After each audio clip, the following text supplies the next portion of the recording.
mudah-mudahan kita akan berdoa. Mudah-mudahan doa ini doa dalam rangka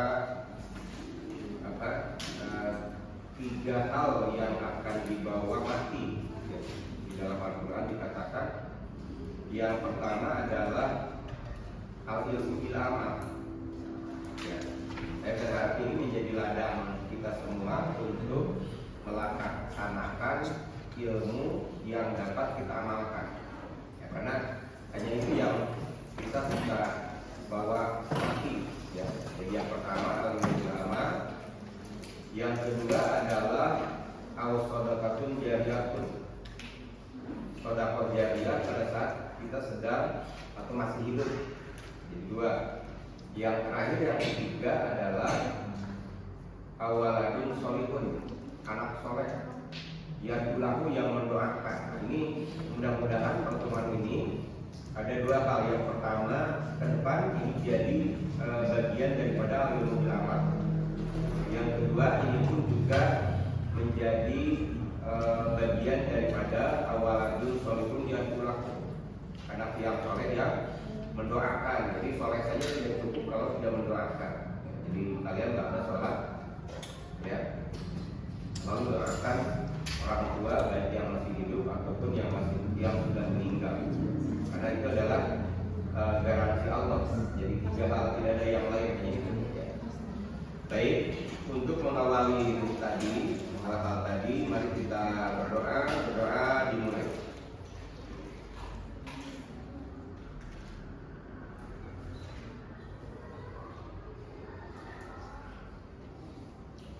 Baik, sekalian, kemarin kita sudah membahas tentang teori dari Profesor Sahran Lasak yang di dalam literasinya membahas tentang hukum, ya, yang sesuai dengan kultur masyarakat Indonesia, ya. Hukum yang the living law masyarakat Indonesia. Maka kata Profesor Sahran Lasak, hukum yang reliable dalam masyarakat Indonesia itu hukum yang paling tidak dapat dibagi menjadi 5, yang dia katakan sebagai conditio sine qua non. Ya, maka yang pertama, pertemuan yang kemarin kita sudah bahas tentang hukum dengan fungsi direktif, ya, bahwa di dalam fungsi direktif ini hukum sebagai gaib, ya, sebagai apa? Dalam bahasa agama imam, ya. Itu adalah hukum fungsi direktif. Maka kemarin dalam proyek pembangunan kita bicara tentang undang-undang RPJPN, RPJMN, APBN. Di atasnya tentu ada undang-undang dasar dan undang-undang tentang rencana strategis nasional, ya. Kemudian di daerah ada perda tentang RPJPN, RPJMN, dan perda tentang APBN, ya. Kemudian ada pergub tentang RKN, rencana kerja, RKD, rencana kerja daerah. Di Cianjur maka dikenal dengan perda RPJPD, ya. Kemudian yang 25 tahun. Kemudian ada perda tentang RPJMD yang 5 tahun. Kemudian ada perda tentang APBD, ya. Ini yang berkaitan per 1 tahun, ya. Untuk eksekutorial maka dikenal juga ada pergub peraturan bupati tentang RKD. Nah, ini salah satu contoh hukum dengan fungsi direktif. Kemarin sudah kita bahas. Ya. Pertemuan yang terakhir kita membahas fungsi hukum integratif. Ya.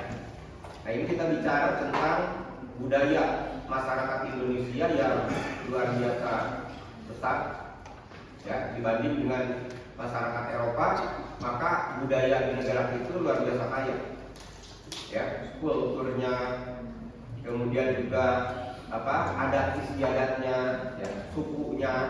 Ini adalah realitas sosial yang membutuhkan hukum dengan fungsi integratif. Ya. Kenapa demikian? Karena risiko yang kemungkinan terjadi, ya, kalau tidak ada hukum fungsi integratif, maka ancaman disintegrasi bangsa itu kemudian akan selalu mengancam. Ya, contoh kasus Timor Leste keluar dari Indonesia itu contoh proses disintegrasi. Ya, karena hukum fungsi integratifnya kurang melaksanakan fungsinya. Ya, tidak hanya Indonesia, termasuk juga negara-negara lain yang dulu adalah negara dengan gabungan banyak, ya, seperti Uni Soviet misalnya, maka sekarang menjadikan Rusia dan beberapa negara-negara yang di negara-negara Baltik yang dulu merupakan bagian daripada Uni Soviet. Ini contoh disintegrasi bangsa. Jadi hukum dengan fungsi integratif ini sekali lagi berfungsi untuk menyelesaikan problem disintegrasi bangsa. Ya, nah ini yang kemarin sudah kita bahas. Nah, hari ini kita lihat, kita akan membahas hukum dengan fungsi stabilitatif.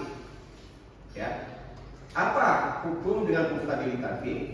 Di sini di dalam teori pertama disampaikan sebagai pemelihara, ya, termasuk ke dalamnya hasil-hasil pembangunan sebagai pemelihara dan penjaga keselarasan, keserasian, keseimbangan dan kehidupan bernegara dan bermasyarakat. Jadi fungsi stabilitatif itu yang pertama adalah sebagai pemelihara, ya. Yang kedua penjaga keselarasan, ketiga penjaga keserasian, keempat penjaga keseimbangan dalam kehidupan bernegara dan bermasyarakat. Jadi ada 4 poin, ya, dalam berhukum dengan fungsi stabilitatif.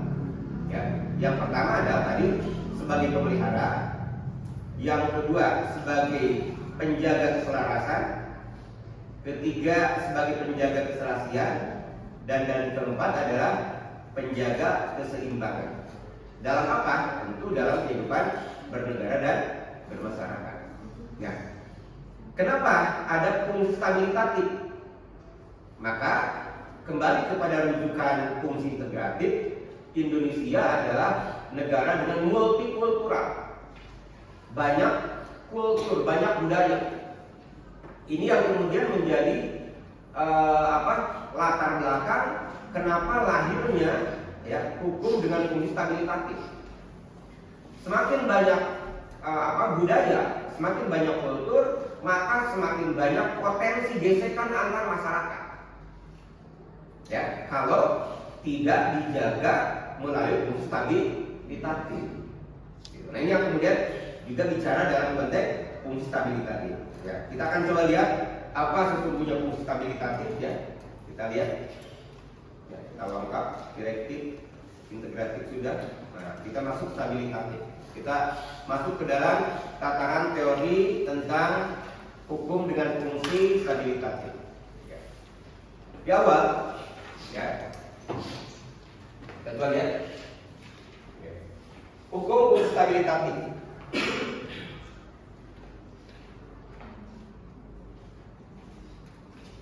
Hukum dengan fungsi stabilitatif, maka dikatakan fungsi hukum untuk memelihara ketertiban, yang pertama, kepastian, yang ketiga stabilitas.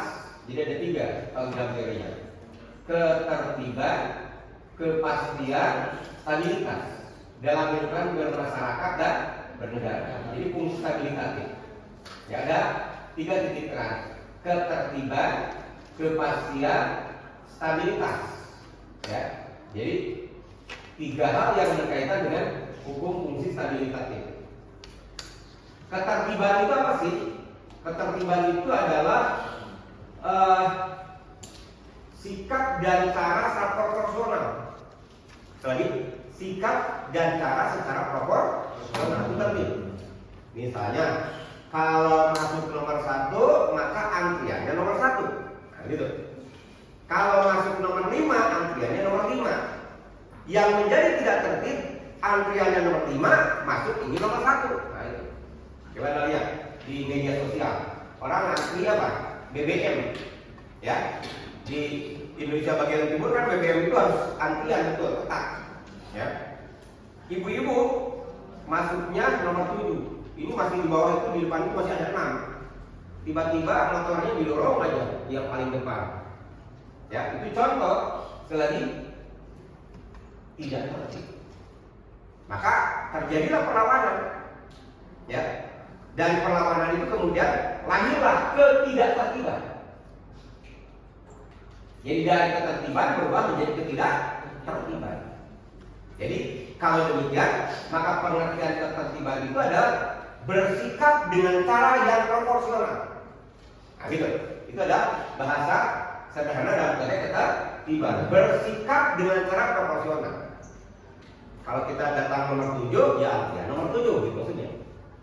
Ya, pelayanan juga nomor 7. Jangan sampai masuk nomor 7 ingin dapat antrian nomor 1. Nah, itu tidak tertib. Ya, itu adalah fungsi dengan fungsi hukum dengan fungsi ketertiban. Oke. Yang kedua, hukum dengan fungsi kepastian. Ya. Tertib ini biasanya dilaksanakan oleh berbagai peraturan perundang-undangan yang berkaitan dengan fungsi kepolisian, fungsi pemerintah daerah. Ya, pemerintah daerah itu fungsi ketertiban, makanya di dalam organ pemerintahannya ada apa? Ramtim. Ya, Ramtim itu adalah anggota Satpol PP yang tugasnya melakukan penertiban. Gitu. Jadi kalau demikian, maka hukum yang berkaitan dengan ketertiban apa saja? Maka tadi undang-undang pemerintahan daerah, yang juga undang-undang tentang kepolisian. Kenapa? Karena kepolisian itu bagian daripada keamanan.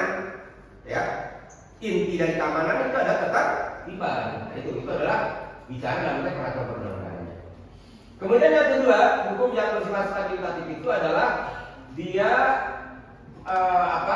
mempunyai tujuan kepastian. Ya, kepastian itu apa? Mendapatkan sesuatu sesuai dengan proporsinya. Lagi-lagi, ya, pasti orang mencuri ayam di dalam pasal, di dalam undang hukum pidananya misalnya 3 bulan, ya 3 bulan maksudnya. Ya, itu adalah pasti, kepastian. Jadi kalau demikian, kepastian itu juga tidak hanya dalam konteks peradilan, pasti mendapatkan pendidikan. Artinya ada kebijakan negara yang memberikan kepastian hak kepada warga masyarakat untuk melaksanakan proses pendidikan sebagai bagian daripada hak asasi manusia. Pasti. Ya. Pasti mendapatkan pelayanan publik. Itu adalah bagian daripada kepastian. Pasti mendapatkan pekerjaan. Pasti mendapatkan pendidikan. Nah, itu adalah bicara dalam konsep hukum dengan stabilitas. Ada kepastian di sini. Dan apa yang menjadi kepastian ini? Tentu ada berbagai peraturan perundang-undangan. Contoh, pasti mendapatkan pendidikan. Maka lahir undang-undang tentang Sisdiknas. Gitu. Pasti mendapatkan pengajaran. Maka lahir undang-undang tentang guru dan dosen. Nah, gitu. Itu adalah bicara tentang kepastian. Gitu.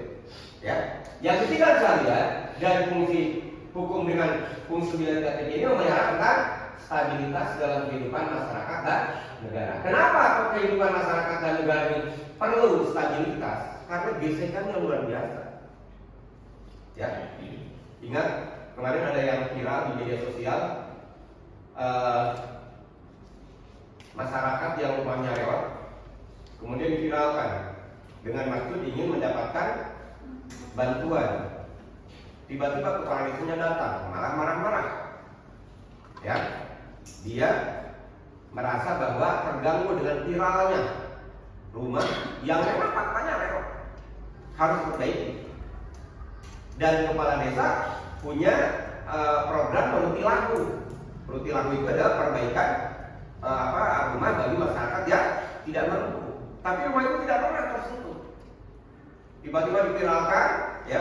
Yang lebih viral lagi adalah ketika kepala desanya marah-marah kepada yang punya rumah, termasuk yang memviralkan.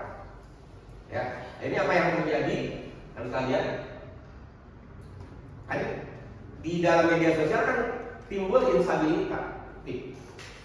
Orang kemudian mengecam kepala desa, orang kemudian mengecam pemerintahan daerah, sampai akhirnya gubernur mengatakan kepala desa salah karena harusnya kepala desa terima kasih kepada orang yang memviralkan, karena itu bagian daripada kontrol sosial. Kenapa? Karena Anda dibekali dengan dana Perutilahu. Kenapa rumah itu tidak dibangun? Ya, sudah tahu reot, ya, dan itu dihuni oleh satu janda 5 anak di sana, bayangkan. Ini contoh, ya. Dan kalau gubernur tidak turun tangan, maka akan timbul instabilitas, gesekan antara masyarakat dan desa.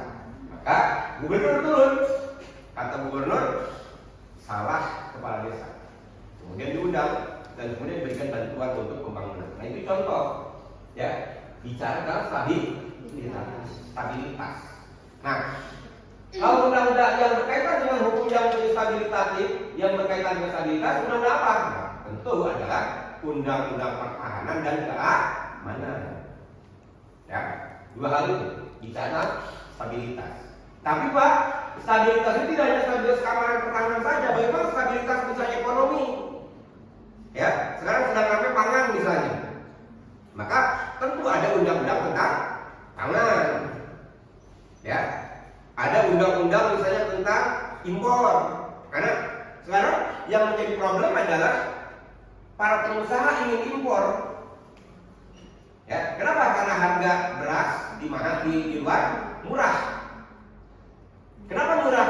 Karena yang beli sedikit, Indonesia stok. Indonesia tidak akan beli lagi keluar.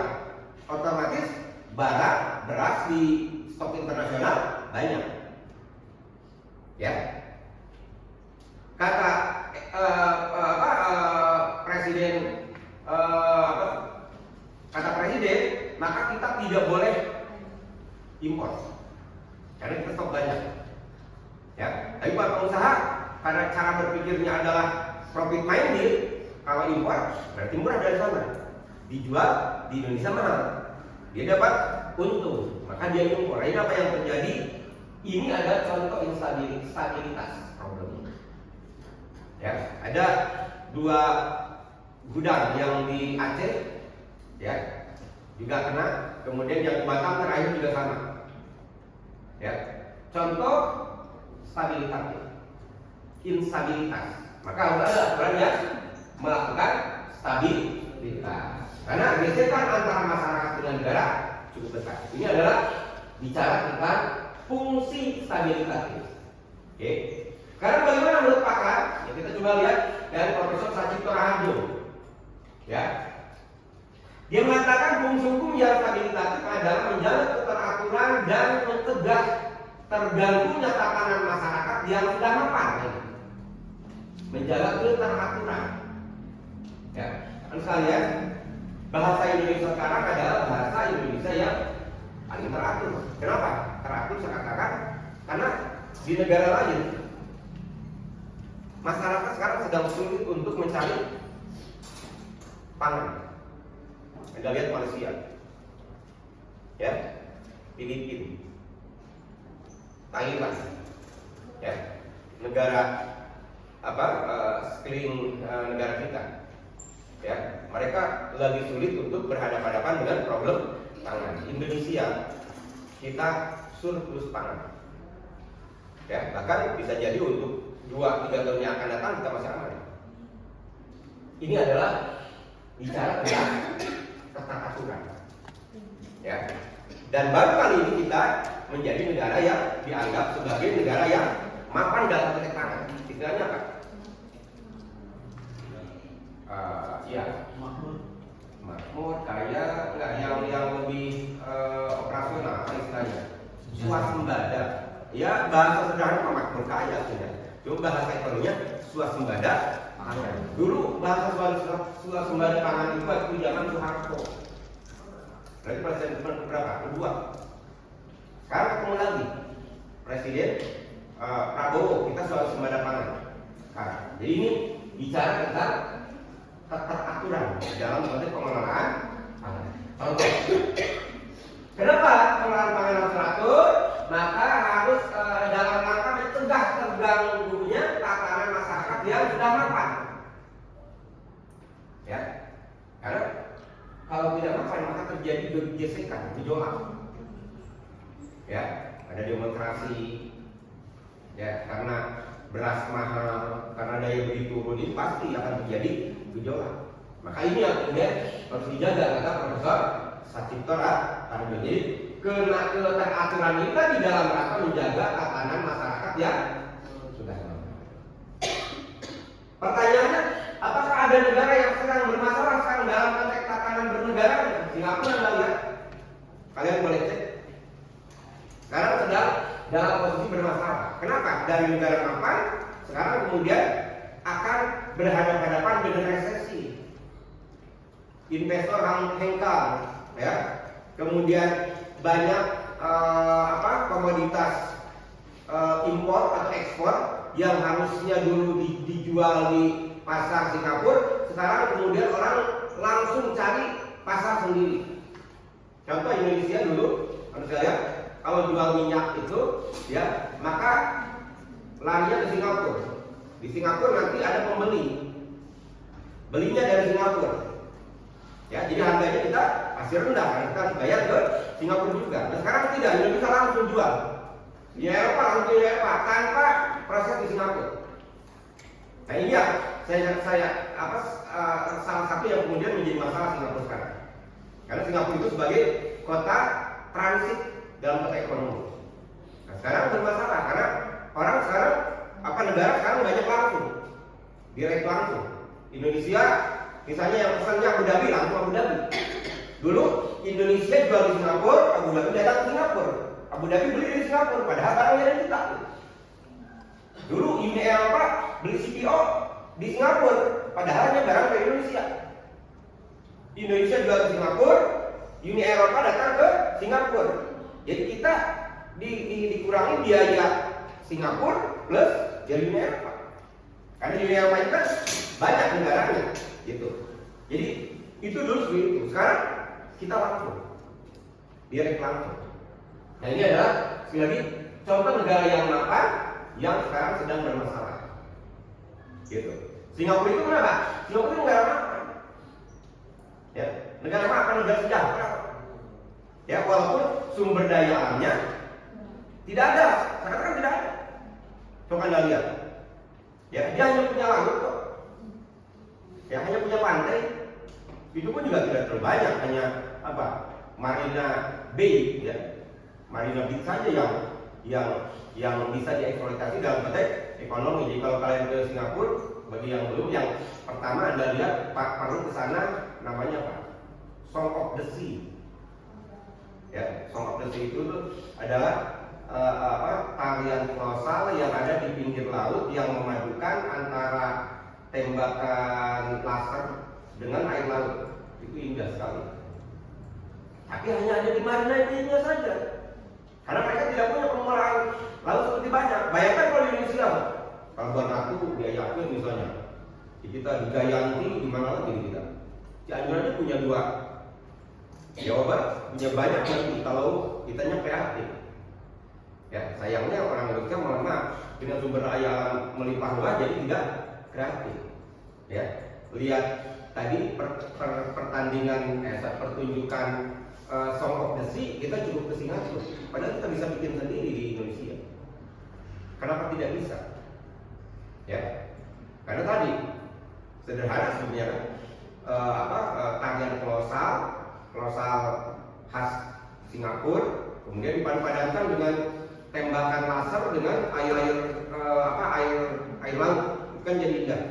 Seperti apa? Seperti Pak Mejuki pelangi, jadi seperti pelangi. Tapi nongkrongnya jam 12 malam di pinggir laut gitu. Itu mayoritas yang nonton orang Indonesia. Yang di Indonesia banyak sekali permukaan laut di kita. Indonesia tidak kreatif, pejabat Indonesia tidak kreatif. Lebih baik datang ke Singapura, ngasih duit ke orang Singapura daripada nyium sorangan. Karena misalnya tadi di Sumatera kita punya laut banyak kita. Selatan kenapa tidak misalnya? Ada teknologi yang kemudian dibutuhkan dan nanti orang lain akan datang juga ke kita. Nah ini bicara kali dalam konteks makan. Singapura makan, ekonomi. Sekarang sudah mulai terjadi problem dalam konteks ekonomi. Karena tadi para investor yang selama ini ngasih duit ke Singapura cuma-cuma hanya jadi negara terakhir, sekarang lari. Orang Cina kembali ke Cina, orang Indonesia ditarik juga karena di Indonesia sekarang. Gitu. Nah, ini bicara dalam konteks menjaga aturan, ya. Kenapa? Di sini. Ya. Dan mencegah terganggunya tatanan masyarakat yang sudah mapan. Nah, ini yang dalam sudah mapan itu kemudian mempertahankan. Contoh negara yang sekarang sedang berhadapan-hadapan dengan mempertahankan kondisi mapan. Gitu. Indonesia juga yang jadi problem sekarang adalah mempertahankan swasembada pangan, itu mempertahankan yang sulit. Ya, Fakultas Hukum itu mempertahankan akreditasi A, itu yang paling sulit.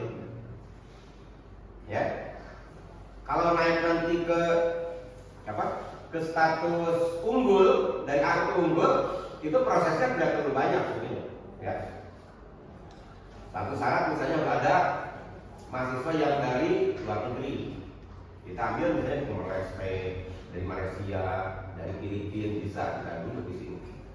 Sebetulnya, cuma mempertahankan nanti dari A ke unggul itu yang nggak sulit. Atau sekarang dari dari C, B, A, ini yang agak sulit.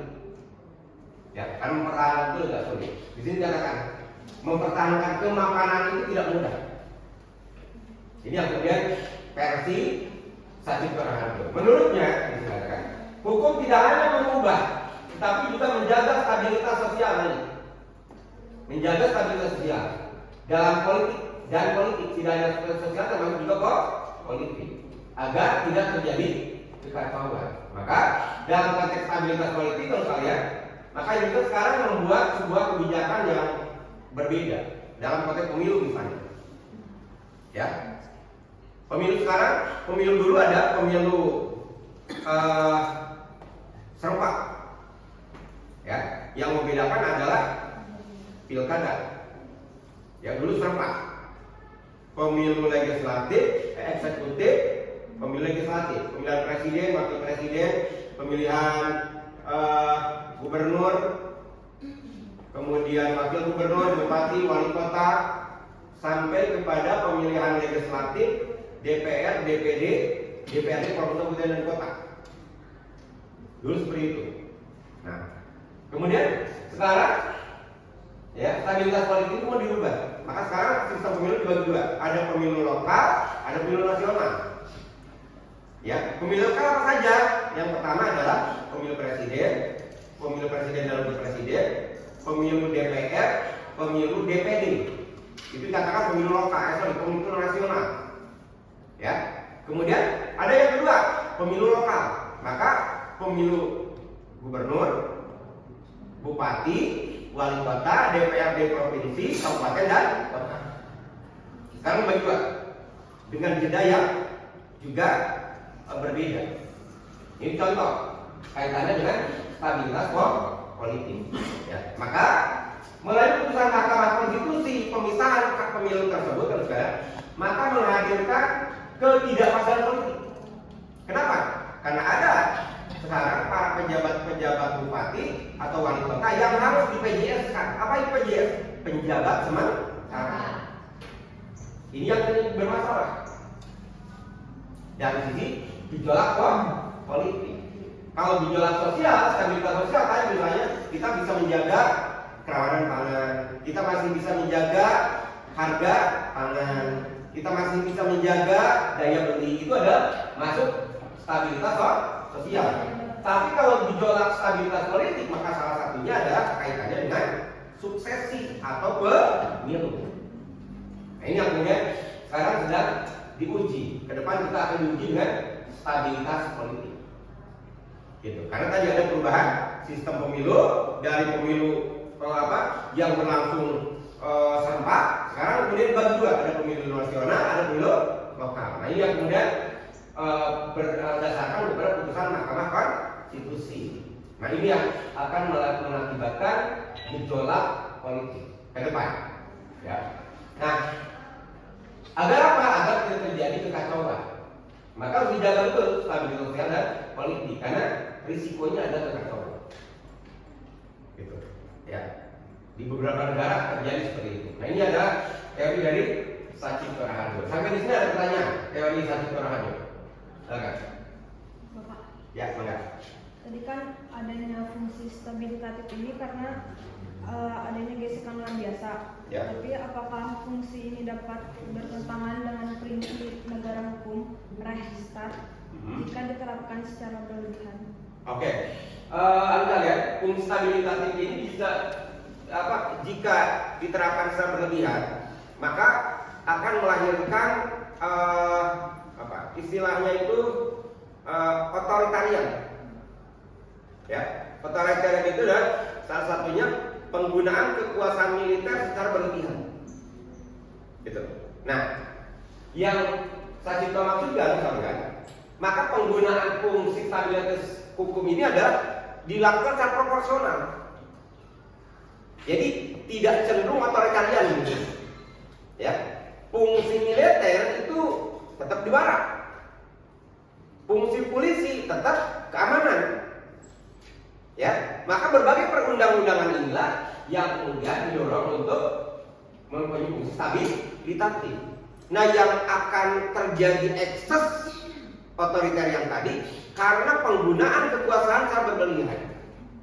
Atau orang mengatakan apa? Abuse of power. Nah, abuse kebijakan yang dalam konteks hukum dilahirkan dari abuse of power, maka akan mengakibatkan kebijakan yang otoriter, ya, kaku, gitu. Padahal kalau hukum itu kan harus inklusif, tidak boleh eksklusif.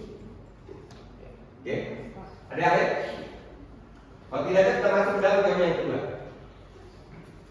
Suryono Sukanto, ya. Kata Profesor Suryono Sukanto, fungsi hukum yang bersifat stabilitatif bertujuan mempertahankan keadaan yang sudah ada agar tidak terjadi perubahan yang mendadak dan merugikan. Dari tadi sesuai dengan pertanyaan, ya. Jadi katakan mempertahankan keadaan yang sudah ada pada saat ini agar tidak terjadi perubahan yang mendadak dan merugikan. Ya. Kalau negara otoriter ke negara demokratis, maka ada proses yang dikatakan sebagai proses yang berkesinambungan. Ada proses yang dikatakan sebagai sustainability, keberlanjutan. Ya, kenapa demikian? Karena ini, kalau tidak dilakukan dengan cara berkesinambungan atau berkelanjutan, maka akan merugikan. Jadi perubahan itu belum tentu diakhiri dengan kebaikan. Kalau tidak dilakukan secara berkesinambungan dan berkelanjutan, gitu. Bahkan bisa jadi akan menimbulkan ekses akibat terlalu cepatnya perubahan yang terjadi di kebijakan negara. Maka ini yang dikatakan Profesor Suryono Sukanto. Dia katakan mempertahankan keadaan yang sudah ada itu agar tidak terjadi perubahan yang mendadak dan merugikan. Kalau sekarang misalnya kita sudah swasembada pangan, maka yang berikutnya adalah mempertahankan swasembada pangan. Fakta yang ada swasembada pangan sekarang. Karena kalau tidak bisa dipertahankan, maka sini akan menimbulkan kerugian bagi masyarakat. Ya, tahun 98 pangan kita tidak ada. Ya, masyarakat lapar. Akhirnya apa yang terjadi? Demo besar-besaran, kemudian terjadi bakar-bakaran di mana-mana. ya gedung dibakar, mall dibakar, dijarah, itu akibat sekali lagi pangan pada saat itu praktis tidak ada. Gitu. Nah ini contoh. Jadi ini kata Profesor Suryono Sukanto bahwa justru fungsi stabilitatif itu yang terpenting adalah bagaimana mempertahankan keadaan yang sudah ada agar perubahan ini tidak mendadak dan merugikan. Karena kalau mendadak tentu eksesnya adalah tadi akan merugikan. Ini yang kemudian teori dari Profesor Suryono Sukanto. Jadi Profesor Suryono Sukanto mencoba mendesain tentang proses fungsi stabilitatif. Jadi proses stabilitatif itu tidak boleh hilang. Ya, harus paling tidak dua tadi. Ya, secara sistemik. Ya, yang kedua adalah secara berkesinambungan. Nah, itu adalah bicara tentang fungsi stabilitatif. Ia menekankan bahwa hukum memberikan kepastian dan mencegah guncangan sosial. Nah, ini yang problem, guncangan sosial. Ya, kalau sudah terjadi guncangan sosial maka erat kaitannya dengan revolusi sosial. Ya, kita ambil contoh di mana? Negara mana yang kemarin sampai presidennya itu mundur, kemudian menteri keuangannya itu lari dikejar ke Solokan itu di mana itu? Nepal.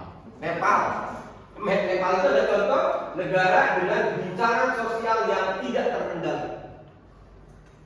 Ya, itu endingnya perubahan pasti, tapi perubahan itu eksesif, maka melahirkan keguncangan sosial. Nah, kita tidak boleh itu yang kemudian perlu menjadi catatan. Tidak boleh terjadi guncangan sosial dari setiap perubahan. Gitu ya. Oke. Kemudian yang ketiga adalah Profesor Ahmad Ali. Dia mengatakan hukum dengan fungsi integratif itu adalah hukum diperlukan sebagai sarana untuk mempertahankan keteraturan. Ini yang sulit. Mempertahankan keteraturan sosial. Karena mempertahankan itu jauh lebih sulit dibanding mendapatkan. Ya, jadi dia kata Profesor Ahmad Ali mempertahankan keteraturan sosial. Ya, misalnya kita contoh, sekarang hampir jarang berantem antara orang Sunda dengan orang Jawa. Hampir tidak ada berantem antara orang Medan, orang Batak dengan orang Bugis. Hampir tidak ada di Indonesia yang berantem misalnya antara orang Madura dengan orang Dayak. Nah ini dianggap sebagai keharmonisan sosial. Bahkan di antara kita bisa jadi di antara kalian ada orang Sunda, ada orang Jawa, ada orang Batak, dan kalian tidak berhadapan-hadapan, kalian tidak berantem. Kalian harmoni.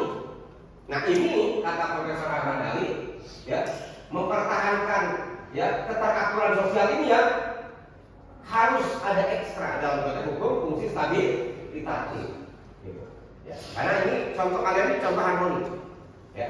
Contoh kehidupan yang harmoni. Ya. Kemudian dan stabilitas sistem hukum itu sendiri, stabilitas sistem hukum itu sendiri. Ya, ini yang sekarang sedang diuji oleh kalian, stabilitas sistem hukum di negara kita. Ya, kita diuji dengan kasus ijazah sekarang kan merembet dari Pak Jokowi, sekarang ijazah wakil presiden. Ya, itu contoh akan diuji kaitannya dengan stabilitas hukum. Kemudian apa lagi kan? Ijazah Jokowi, ijazah presiden, wakil presiden, kemudian juga yang itu kalau korupsi ya kasus korupsi itu udah contoh kestabilan sistem hukum. Ya, belum lagi sekarang kita dihajar dengan kasus narkoba ya, narkoba sekarang di mana-mana ya, dan ini menjadi problem karena narkoba itu bisa membunuh ribuan orang. Ya. Jadi kalau di antara kalian sudah coba-coba bermain narkoba atau obat-obatan, karena gini, obat-obatan ya misalnya, ada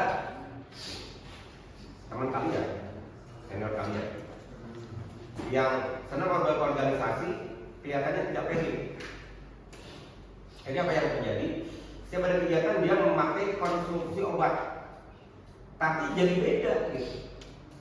Jadi beda. Tujuannya bukan untuk ini, tapi untuk agar dia confident. Ya, karena berorganisasi itu butuh confidence. Tidak semua orang bisa. Ya, harus pidato di depan, ya, harus mendorong mahasiswa, memobilisasi teman-teman mahasiswanya. Maka dia butuh confidence. Ini apa yang terjadi? Dia minum obat, sehingga gaya dia bukan natural, bukan sebagai mahasiswa yang saya tahu. Saya tahu orang yang sadar, saya tahu orang yang lagi mabuk.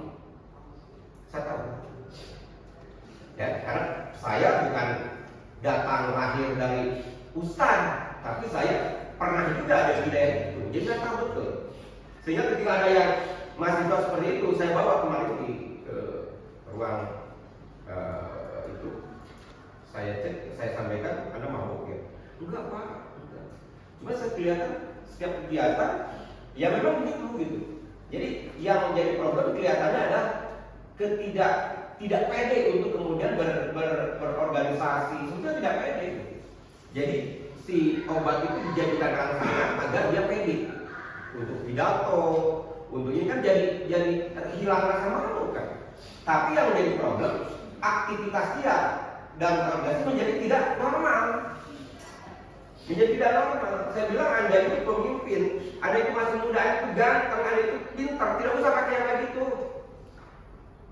Tapi kelihatannya problemnya ada problem tadi, ketidakpercayaan ini. Akhirnya mereka ada kegiatan, saya lihat masih seperti ini juga. Ya, jadi ini contoh kalian. Ya, jadi dalam konteks dalam konteks narkoba itu adalah sesuatu yang sangat luar biasa. Walaupun tujuannya saya kira tujuannya baik, bisa jadi baik, ingin tampil lebih percaya diri, ingin tampil dianggap lebih berbeda dengan orang lain, tapi menjadi tidak natural gitu. Nah, ini hal-hal yang saya kira perlu saya ingatkan ya. Dan kalau kalian menjadi pemimpin berorganisasi, jadilah pemimpin dan organisasi yang natural apa adanya. Ya, kalau kalian pakai opini seperti itu, mohon maaf, suatu ketika kalian akan drop. Dan kalau sudah drop, orang sudah percaya. Karena apa yang kalian lakukan bukan sesuatu yang natural datang dari sendiri aja, karena dorongan dari luar. Ya, itu yang dipakai positif. Ya, belum lagi kalau yang dipakai gaya-gayaan. Gitu. Ya, itu contoh hal-hal yang saya kira perlu diingatkan. Ya, agar sekali ketika kalian berorganisasi maka berlakulah organisasi proporsional. Karena kalian punya kemampuan yang saya kira jauh dibanding dengan orang lain. Tinggal bagaimana kalian mengeksplor kemampuan kalian. Jangan tadi kemampuan kalian itu didorong oleh zat-zat yang sifatnya adiktif, malah tidak sehat, dan ini tidak natural. Dan saya tahu mana orang yang waras, mana yang tidak waras. Dan gestur juga bisa dibedakan. Walaupun kalau obat itu kan beda dengan minuman, kalau minuman baru ya bisa kecium, tapi kalau obat kan tidak. Tapi saya bisa jamin, saya bawa ke BNN sana, mati itu. Jadi ini contoh sekali lagi hal-hal yang seperti itu yang kemudian harus diantisipasi. Karena biasanya dari hal-hal yang tidak pede, akhirnya pakai obat-obatan menjadi pede. Gitu. Akhirnya kecanduan. Ya. Lahirlah seperti siapa? Kasus siapa yang pemain band yang kena narkoba itu sama istrinya? Ya, penyanyi itu siapa yang dipakai? Itu kan contoh. Itu dia sebenarnya tidak pede untuk jadi penyanyi di ngeband itu. Ya, atau bisa jadi memang di lingkungan itu seperti itu. Kalau tidak ngegerak atau minum obat seperti itu, maka dia tidak pede. Nah ini hati-hati hal yang seperti ini. Ya, karena ada lingkungan yang seperti itu. Dan sekali lagi, saya termasuk orang yang paham betul tentang orang yang waras dengan orang yang tidak waras. Walaupun kalian ngomong, oh saya tidak, nggak bisa, saya tahu. Tinggal bawa aja PNN.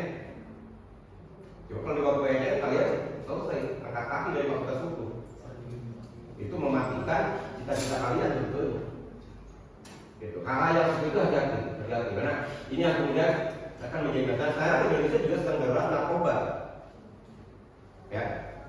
narkoba sekarang. Karena untuk meruntuhkan generasi Indonesia yang the next setelah yang sangat luar biasa, maka hanya dengan perang candu. Perang candu itu kan perang dilakukan di Cina. Dan sekarang terjadi di kita. Ya, dan jadi sasaran siapa? Generasi kalian. Ya, tidak hanya itu, teroris juga sama sekarang. Usia kalian yang sekarang dididikan, kalian tahu ada teroris baru, sel baru dari media sosial sekarang. Ya, kalau SMA 7 Jakarta kemarin, 17 Jakarta kemarin kan itu sebetulnya bukan teroris kita, itu kan kelompok Amerika sebetulnya, ternyata oleh kelompok Amerika.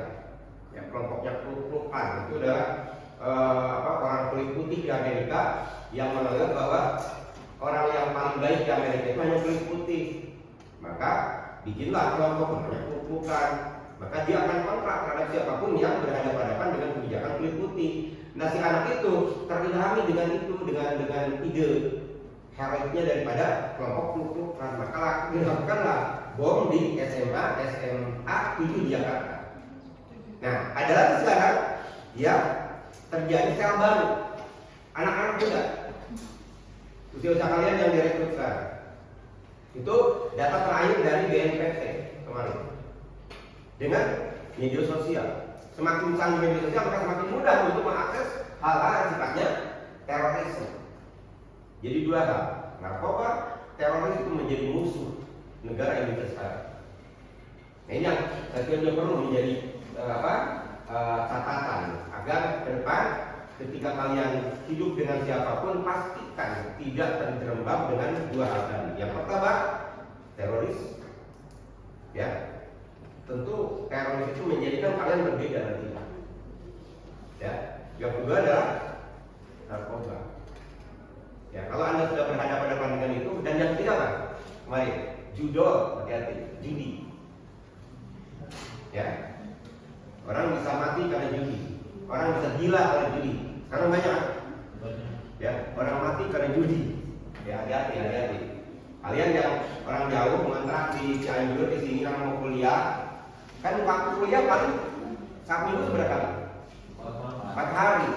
Sisanya balik kalian nyampe di kontrakan. Kalau nyampe di kontrakan apa? Nggak ada yang positif. Akhirnya main HP. Main HP ketemu dengan judi online, ya sudah. 2 hari itu dipakai judi online. Hati-hati. Karena sarana judi online itu tidak hanya, tidak hanya mahasiswa. Saya punya saudara yang kuliah di Jogja, sekarang sedang di Paris. Dia sekarang sedang menyusun skripsi. Skripsi itu kan hanya ketemu sama dosen pembimbing, itu kalau ada jadwal. Dalam 1 bulan itu berarti lamanya dari kontrakan. Karena dia orang Cianjur, jadi Jogja, kuliah di Jogja, dia kontrak di sana. Dia sekarang sedang bimbingan skripsi. Tapi kan ketemu dengan dosen itu kan terbatas. Paling dalam 1 minggu itu 2 kali atau 1 kali. Kamu semester era yang semester 8. Akhirnya apa yang terjadi?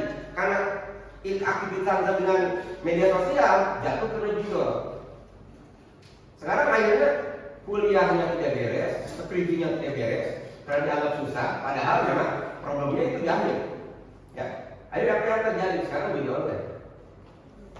Hati-hati. Jadi saya memberikan informasi kepada kalian, para anak kalian ada di circle itu ke depan. Jadi perlu diingatkan, ya. Karena video itu kan ada di genggaman kita. Ya, mulainya kan dari game biasa, ya. Kemudian ada game yang intinya adalah judi online. Hati-hati. Jadi 3 hal: narkoba, teroris, judi online. Itu yang sekarang dipersiapkan untuk melumpuhkan kekuatan generasi muda Indonesia. Gitu. Ya, ini adalah hal-hal yang saya kira perlu menjadi catatan, ya.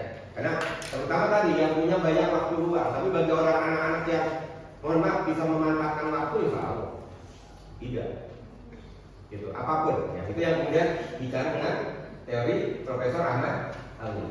Oke, para pakar ada 3 kesimpulan kata para pakar tadi. Yang pertama, keterlibatan sosial dan politik. Ya, yang ketiga kepastian hukum, dan yang kedua kepastian hukum, yang ketiga adalah kelangsungan kelangsungan tatanan negara. Jadi 3 hal dari teori fungsi hukum stabilitas tadi. Terus selanjutnya, fungsi ini penting agar masyarakat tidak hidup dalam ketidakpastian atau ketegangan sosial terus-menerus. Ketegangan sosial yang terus-menerus. Biasanya terjadi di kota-kota besar. Kita dihadapkan dengan kondisi ketegangan secara terus-menerus. Mereka makan, tegang, suka itu bisa dapat uang, akan makan apa, terus berpikir. Dan ini yang saya kira menjadi catatan dari juga pakar. Selanjutnya, hukum berperan menjaga agar masyarakat tetap berada dalam kondisi yang tertib dan tidak kacau atau stabil. Selanjutnya, fungsi ini sangat penting dalam kondisi krisis atau gejolak sosial agar hukum dapat menjadi penyangga kestabilan negara. Stabilitas hukum menciptakan kepastian dalam berperilaku, berusaha dan bernegara. Ini adalah kaitannya dengan tataran teori dari pakar tadi yang sudah kita bahas. Contoh fungsi stabilitas itu.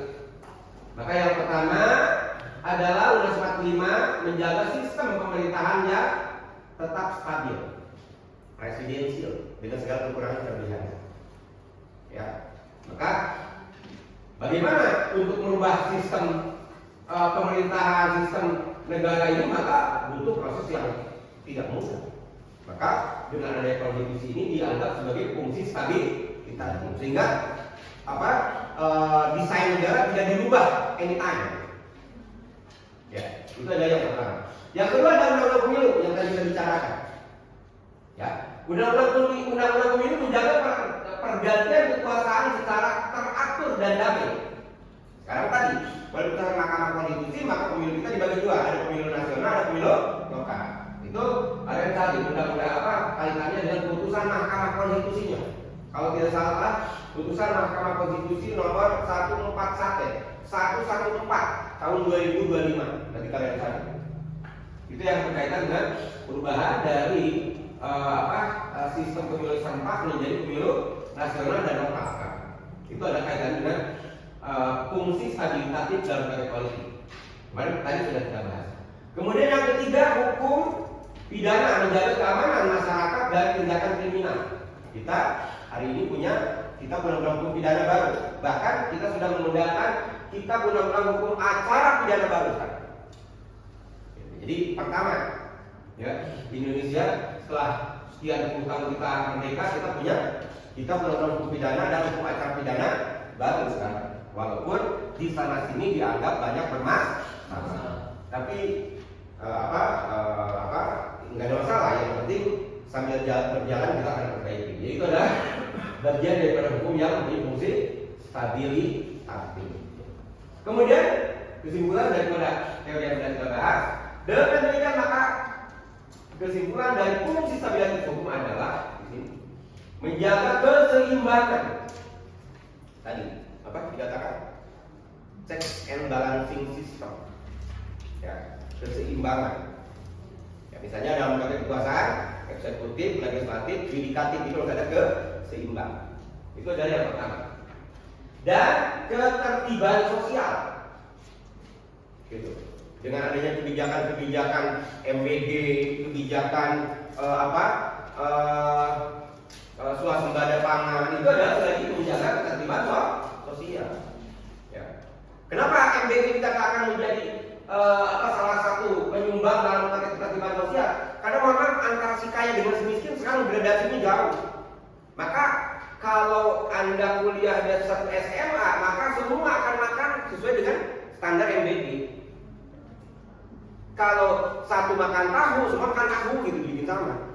Tidak ada gradasi gejolak sosial. Nah ini adalah salah satu penyumbang ketertiban sosial dalam konteks kebijakan hari ini. Jadi MBG itu tidak hanya pemenuhan gizi saja, termasuk juga kaitannya dengan ketertiban sosial. Karena orang di SMA negeri atau swasta itu kan antara kaya dan miskin itu gradasinya luar biasa. Dengan model pendekatan kebijakan pangan yang dilakukan oleh pemerintah, maka selain merawat ketertiban sosial, salah satunya. Ya.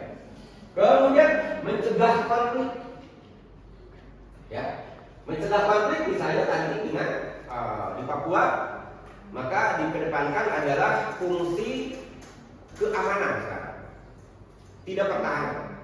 Pertanyaannya, Pak, di sana ada tentara? Iya, tapi tentara sifatnya membantu polisi. Jadi di depan itu ada BRIMOB, di belakangnya TNI. Gitu. Karena yang dikedepankan di Papua itu adalah tentang standar keamanan, bukan pertahanan. Jadi kalau pertahanan sebenarnya selesai. Ya. Para gerilyawan di Papua itu sebenarnya ditembak sama Kopassus itu selesai. Tidak hanya hanya 1 minggu selesai sebenarnya. Ya. Cuma kalau digarap sama tentara berarti kebijakannya tidak keamanan tetapi pertahanan. Gitu. Kalau pertahanan maka risikonya ada disintegrasi. Maka negara membuat kebijakan pendekatan di Papua itu dengan cara model keamanan. Makanya polisi di sana, tentara sebagai backup saja. Walaupun sekarang kan yang menjadikan gerilyawan Papua kocar kacir itu kan tentara sebetulnya. Ya, jadi di hajar habis-habisan ya oleh tentara. Polisi mah memang fungsinya adalah beda, tentara kan fungsinya tempur. Itu adalah bicara tentang mencegah konflik serta mendukung kelangsungan pemerintahan dan kehidupan bernegara secara aman dan teratur. Jadi ini kan tujuannya dan fungsi direktif itu adalah menciptakan negara yang aman dan teratur. Oke? Sampai di sini ada pertanyaan? Makasih. Apa peran sanksi hukum dalam mendukung fungsi stabilisasi? Dalam mendukung fungsi hukum stabilisasi, maka fungsi hukum adalah sebagai guidance. Kalau guidance itu? Iya.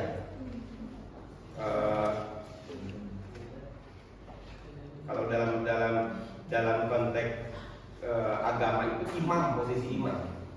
Maka hukum itu adanya di depan. Karena logika hukum itu kan, hukum itu harus di depan. Masyarakat harus mengikuti hukum gitu. Jadi undang-undang yang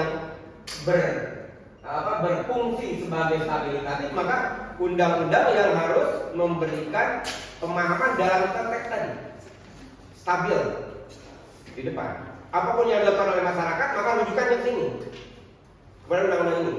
Ya misalnya ini dalam konteks hukuman pemidanaan, maka dari Sabang sampai Merauke ketika ada orang yang melakukan tindak kekerasan atau tindak pidana, maka diproses oleh kita undang-undang hukum pidana. Gitu. Maka guidance-nya dari itu. Gitu. Jadi undang-undang yang berkaitan dengan itu yang harus memberikan guidance. Gitu. Ya terhadap masyarakat agar ini menghasilkan aman dan teratur. Jadi tujuan dari stabilitas itu menurut teori ini katakan tujuannya harus aman dan teratur. Kalau dengan aman apalagi teratur, maka ya negara kita menjadi negara yang yang dalam bahasa agama baldatun warokun gokun. Ya, itu bilang bahasa agama. Ya, jadi negara yang didam-damkan oleh banyak negara sebetulnya. Ya, cuma dalam perspektif pemerintahan, model negara yang baldatun itu yang seperti apa? Ya, dalam bahasa agama kan itu. Kalau dalam konteks keluarga apa? Sakinah, mawaddah, warahmah. Itu adalah konsep keluarga yang didamkan. Pertanyaannya, model keluarga yang seperti apa yang sakinah itu? Apa model keluarga Raffi Ahmad atau model keluarga siapa lagi? Misalnya anak-anak public figure. Itu kan tidak juga. Ya. Tapi agama memberikan ruang. Oke, dalam konteks keluarga maka sakinah, mawaddah, warahmah. Dalam konteks negara bagaimana? Maka dalam konteks negara baldatun, warokun, gopur. Dalam perspektif teori, maka negara yang aman dan teratur. Tapi sebetulnya kalau baldatun, warokun, gopur itu konsep bernegara yang sudah sangat luar biasa. Karena yang dikatakan baldatul marufun gofur itu tidak hanya dalam perspektif real masyarakat saja, termasuk juga ada kepuasan batin.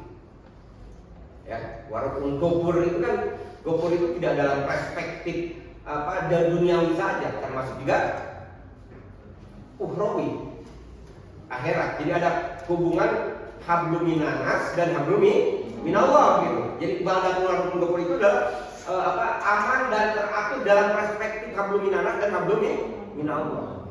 Jadi itu sebetulnya konsepnya sangat luar biasa. Dalam agama luas ya. Tapi dalam perspektif Indonesia cukup aman dan teratur. Yang lain? Ya, silakan. Stabilitatif menurut saudara atas Muhammad Ali itu untuk mempertahankan. Ya. Dan bagaimana cara pemerintah untuk mempertahankan fungsi stabilitatif saat adanya masalah di bidang politik, ekonomi dan juga keamanan di sosial? Ya, itu yang paling sulit sebetulnya. Karena mempertahankan itu jauh lebih sulit dibanding yang mencapai. Ya, contoh, kita mencapai suasana bersemada pangan sekarang dalam kurun waktu 1 tahun kalau tidak salah. Ya dari 5 tahun terakhir Jokowi, kemudian 1 tahun Prabowo. Jadi sebetulnya sudah mulai dari Jokowi kebijakan pangan kita. Karena dulu ada pernah hasil riset lembaga pangan dunia yang mengatakan tahun 2030 itu akan terjadi kerawanan pangan. Maka dibuatlah berbagai kebijakan untuk memuliakan pangan. Ya, maka Jokowi membuat sawah, mencetak sawah di mana-mana, termasuk di Papua beberapa ribu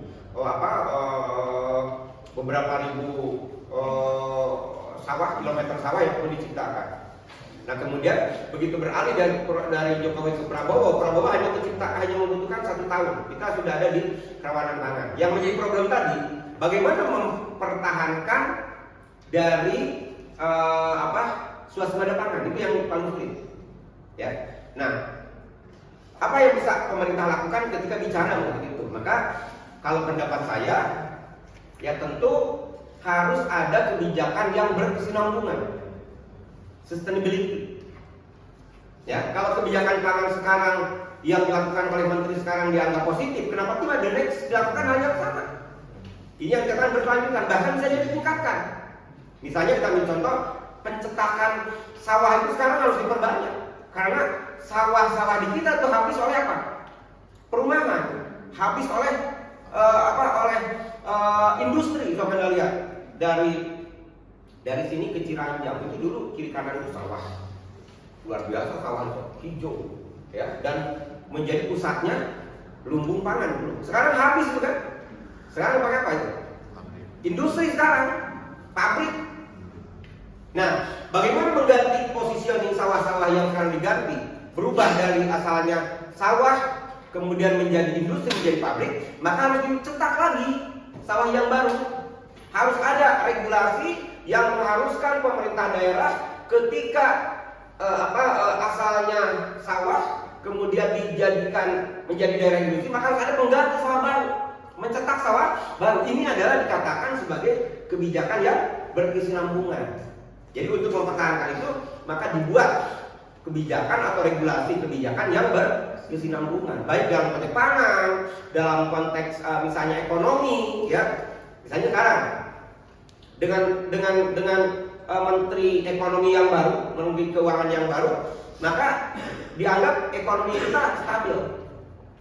Ya, kita tidak terlalu terbebani dengan depresiasi nilai dolar sekarang. Artinya kebijakan ini harus dipertahankan, harus ada keberlanjutan ke depan. Jadi untuk mempertahankan itu dengan cara membuat kebijakan yang berkesinambungan. Yang lain? Kalau tidak ada, saya kira selesai.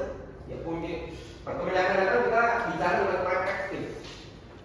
Ya, dan saya akan buat pada saat pertemuan kita akan selesaikan ini dengan fungsi korektif.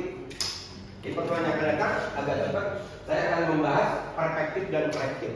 Setelah itu kemudian kita akan masuk ke materi yang lain. Ya. Itu saja yang perlu saya sampaikan. Terima kasih. Assalamualaikum warahmatullahi wabarakatuh. Waalaikumsalam.